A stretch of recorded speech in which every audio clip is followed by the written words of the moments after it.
Jason, no livro tu falas, logo no início, da teoria dos 4 discursos, que é uma das teorias mais famosas do Olavo. Na verdade, é um dos melhores trabalhos do Olavo, assim, disparado, os seus estudos sobre Aristóteles, e aí a teoria dos 4 discursos. E o Olavo, ele enxerga em Aristóteles possibilidade de expressão, certo?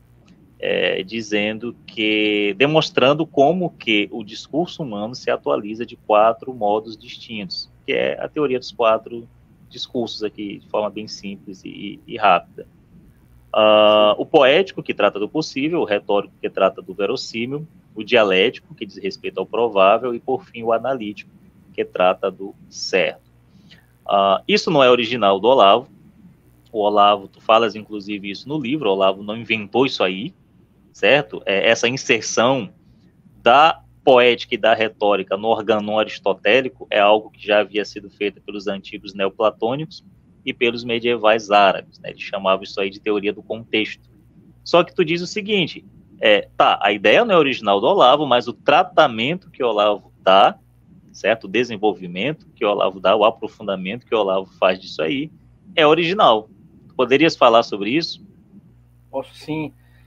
Inclusive, eu tenho a intenção, esse ano, de realizar o meu trabalho de conclusão na teoria dos 4 discursos, aprofundando um pouco mais, trazendo mais repertório para ela, porque o Olavo, quando pensou essa teoria, e isso é mais uma vez a genialidade filosófica do Olavo, né, como ela opera, ele diz, se você for pegar o curso dele de História Essencial da Filosofia, e não somente lá, em outras aulas ele também fala isso, que todo pensador, todo filósofo, ele tem uma intuição fulgurante, que predomina na filosofia dele. Você vê aquele estilo presente, né, em tudo aquilo que ele está desenvolvendo.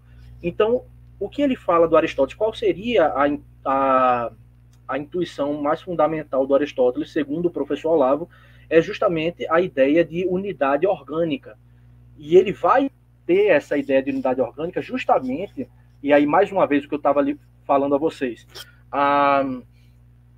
como o estudo da personalidade do Aristóteles, da vida do Aristóteles, também é importante para entender ele, e não somente pegar os seus textos isolados. Inclusive, isso daí é mais uma resposta que a gente pode dar ao comentário que vocês disseram de que alguém disse, não, eu vou estudar diretamente o Aristóteles. Boa sorte, mais uma vez.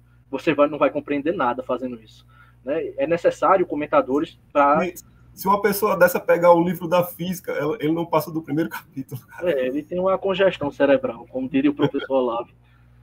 Enfim, então, o professor Olavo vai dizer que o fato do Aristóteles ter nascido numa família onde o pai dele era médico, e os estudos que ele faz em biologia ao longo da sua vida vão, na verdade, causar nele uma impressão tão forte que vai fazê-lo ser um contraponto ao Platão, que é justamente o professor, o mestre dele, por muitos anos. Salvo engano, foram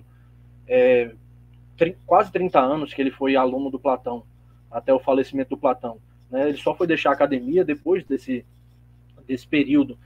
E na academia platônica era muito valorizado a matemática, a geometria, e muito da intuição, daquilo que se desenvolvia de pensamento, partia como premissa, com base esses conceitos matemáticos. E aí o Aristóteles, justamente por sua formação biológica, né, de estudos naturais, ele vai justamente dizer, não, o fundamento da coisa a realidade é como se fosse uma espécie de organismo vivo, né, cheio de partes que são interrelacionadas, uma dependente da outra, e tudo isso forma, né, a soma dessas partes forma um todo, na verdade, que é superior a toda ela e não se resume a nenhuma dessas partes.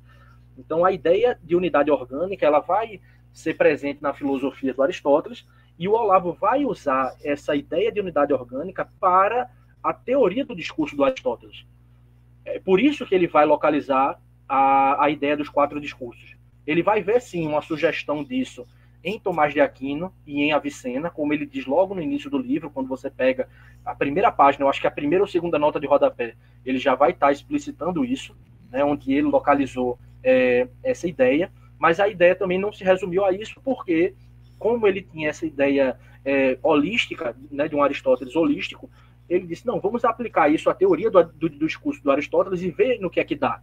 Né? E fazendo essa aplicação, ele justamente vai levar essa tese, ele não vai deixá-la somente nesse escopo de inserir a poética e a retórica dentro desse estudo das formas de racionalidade do Aristóteles, mas ele vai tentar relacionar isso com a teoria do conhecimento do Aristóteles e vai ver que desdobramentos isso tem. E aí ele vai ver desdobramentos disso, por exemplo, ao longo da história, dentro de uma sociedade e ao mesmo do ser humano. Por isso que ele vai dizer, tem um capítulo no livro, que é a educação grega hoje, como ele vai dar uma espécie de sugestão, não é nada dogmático, vamos dizer assim, mas ele vai dar uma espécie de sugestão da aplicação dos 4 discursos na educação e no ensino de alguém, ou seja, num determinado período da vida, é um discurso mais, como podemos dizer, mais lúdico, mais imaginativo, né, principalmente na parte da infância. Depois de um período, se passa para algo mais retórico, persuasivo. Em seguida, né, no processo de ensino, já se entra a confrontação dialética, onde você vai ter que necessariamente confrontar ideias diferentes sobre o mesmo tema e ver qual delas é a mais razoável. E em seguida, né, ao passado todo esse processo, você chega num discurso de tipo lógico, onde você, já de posse das premissas, você consegue deduzir uma série de propriedades do que está sendo dito, enfim. E ele, justamente por ter essa visão holística do Aristóteles, ele consegue interrelacionar a teoria do discurso dele com a teoria do conhecimento e ter desdobramentos na filosofia da educação, na filosofia da história, vamos dizer assim, enfim, uma série de outras coisas.